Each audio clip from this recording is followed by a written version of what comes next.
Assalamu alaikum wa rahmatullahi wa barakatuhu. Hayyakumullah wa bahiyakum. J'ai reçu pas mal de posts, pas mal de vidéos concernant la polémique qui se passe en ce moment. Et pour être honnête avec vous, ce qui m'intéresse en tant que prédicateur, c'est pas le qui, le pourquoi, du comment, mais c'est lorsque parfois des versets, c'est-à-dire une parole d'Allah subhanahu wa ta'ala qui est mal utilisée pour venir appuyer une certaine tendance ou une certaine opinion qui existe aujourd'hui dans la communauté musulmane.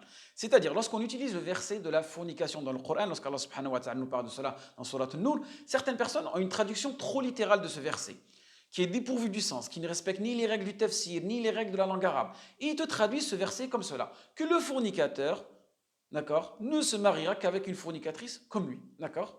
Donc, une personne qui forniquait dans le passé, d'accord, et bien cette personne-là, elle est condamnée à se marier avec une personne qui fournique ou qui avait fourniqué comme lui. Et là, on voit le jahl, c'est-à-dire l'ignorance qui existe aujourd'hui dans la communauté musulmane. Et pour venir appuyer cela, restez bien jusqu'à la fin de la vidéo. Je vais vous raconter une histoire et vous allez comprendre pourquoi on est dans ce jahl aujourd'hui dans notre communauté. Allah subhanahu wa ta'ala, on est dans le Coran, Az-zani la yankihu illa zaniya ou mushrika, wa zaniyatu la yankihuha illa zanin ou mushrik, wa hurrima dhalika ala al-mu'minin. C'est-à-dire que le fornicateur, regardez là, lorsqu'on vient vers le tafsir et l'explication de ce verset, non pas juste la traduction littérale, c'est-à-dire le fornicateur ne peut épouser, d'accord? Et non pas n'épousera que. Et vous voyez la différence? C'est-à-dire que le musulman, c'est-à-dire, pardon, le fornicateur ne peut épouser qu'une fornicatrice ou une païenne comme lui, d'accord? De même que la fornicatrice ne peut devenir la femme que d'un fornicateur ou d'un païen. Et de ces unions-là, elles sont totalement interdites aux croyants, d'accord? C'est-à-dire que le fornicateur qui ne s'est pas repenti de son péché, comprenez bien, et qu'il est connu pour la zina, et qui le dit ouvertement, d'accord?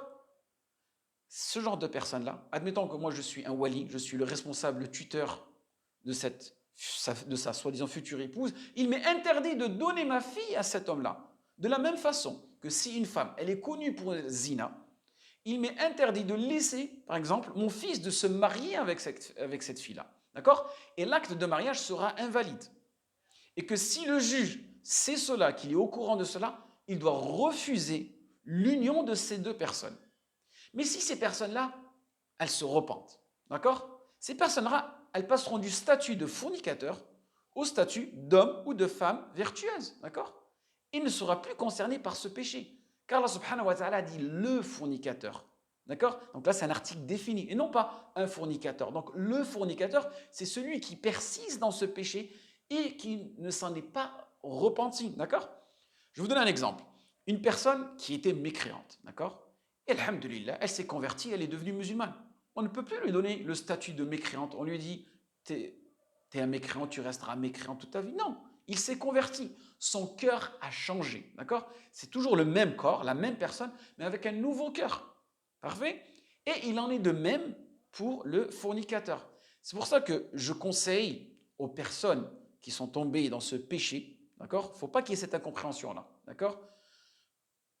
Les personnes qui sont tombées dans ce péché-là, ou qui continuent à pratiquer zina ou billah, c'est une réalité, repentez-vous sincèrement, en renonçant à cet acte-là, à le regretter et aussi à le reprouver au plus profond de votre cœur, d'accord? Et le détester. Et cela vous aidera à faire la tawbah. Parce qu'il y a des personnes aujourd'hui qui disent Wa'a'udhu billah minaz zina, mais au fond de cœur, ils aiment ce péché. Donc s'il vous plaît, aussi, revenez vers le Coran, étudiez. Et ne faites pas juste des copier de coller, d'accord? Ne dites pas sur la parole d'Allah subhanahu wa ta'ala ce que vous ne savez pas. Et revenez vers le tafsir. Ne vous précipitez pas. Essayez de comprendre le contexte. Pourquoi ce verset a été révélé? Il a été rapporté dans différents tafsirs qu'un groupe de muhajiroun, c'est-à-dire d'exilés, lorsqu'ils arrivèrent à Médine, ils voulaient se marier. D'accord? Et étant donné leur impécuniosité, c'est-à-dire leur manque d'argent, d'accord? Donc ils étaient pauvres, ils ne pouvaient se marier qu'avec des fornicatrices, des prostituées, d'accord? Et là, tout simplement, un des compagnons, il demande l'autorisation au prophète sallallahu alayhi wa sallam. Est-ce que je peux me marier avec ce genre de femme?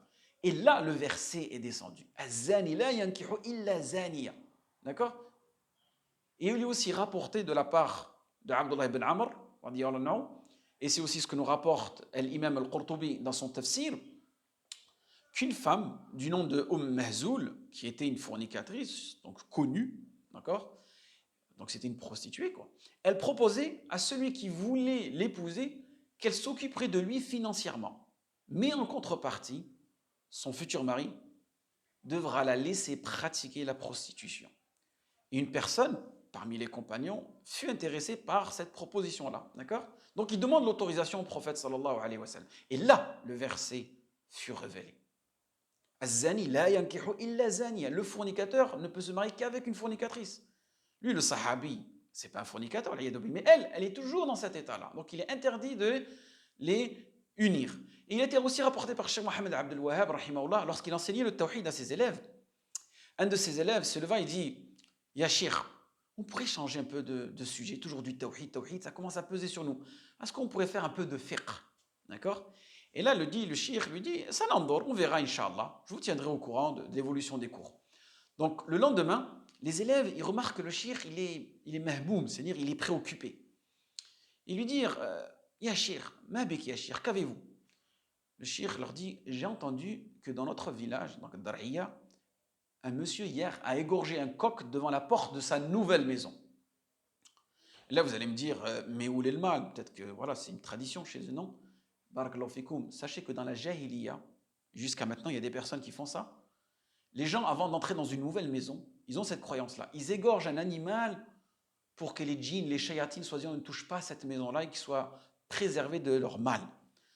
Donc, lorsque le shir, il informe ses élèves de cela, les élèves, ils disent, la hawla wa la quwwata illa billah, sans que cela réellement les touche. Pourtant, ils ont étudié le tawhid avec le shir. Mais en réalité, ils n'avaient pas encore concrétisé, réalisé le but du tawhid. Et le lendemain, le shir leur dit, en fin de compte, ce que je vous ai raconté, l'information, elle n'est pas correcte, mais ce qui s'est passé, c'est plutôt qu'un homme a forniqué hier avec une femme et qu'en réalité, le cri du coq les a exposés au grand jour.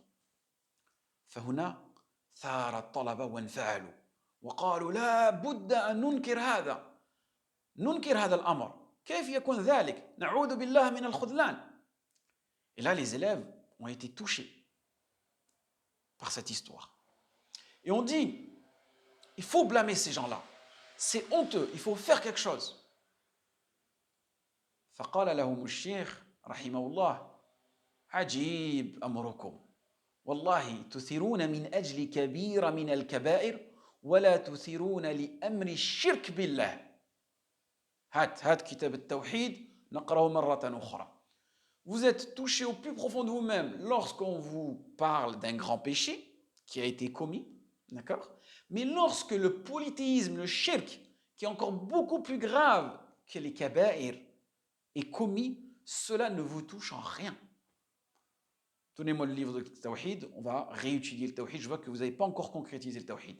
Et c'est ce qui se passe aujourd'hui dans la Ummah. C'est qu'il y a des grands péchés qui sont effectués, qui sont le kufr, le shirk, la mécréance. Et les musulmans ne sont pas du tout sensibilisés à ça. Par contre, des histoires de fornication, de buveurs d'alcool, de chicha, ainsi de suite, de celle-ci, elle a fait ce lit, ainsi de suite, tout ce qui va oui, dans les rouages des gens, ben ça nous touche et on réagit. Je ne suis pas en train de dire qu'il faut banaliser ces péchés-là, bien sûr. Cette réaction, amar bil munkar, amar bil ma'ruf wa nahy anil munkar. Mais il n'y a pas des choses qui sont beaucoup plus importantes pour le musulman, en espérant que ce rappel a été bénéfique pour vous et moi. Waffaqakumullah lima yuhibbu wa yarda. Assalamu alaikum wa rahmatullah wa barakatuh.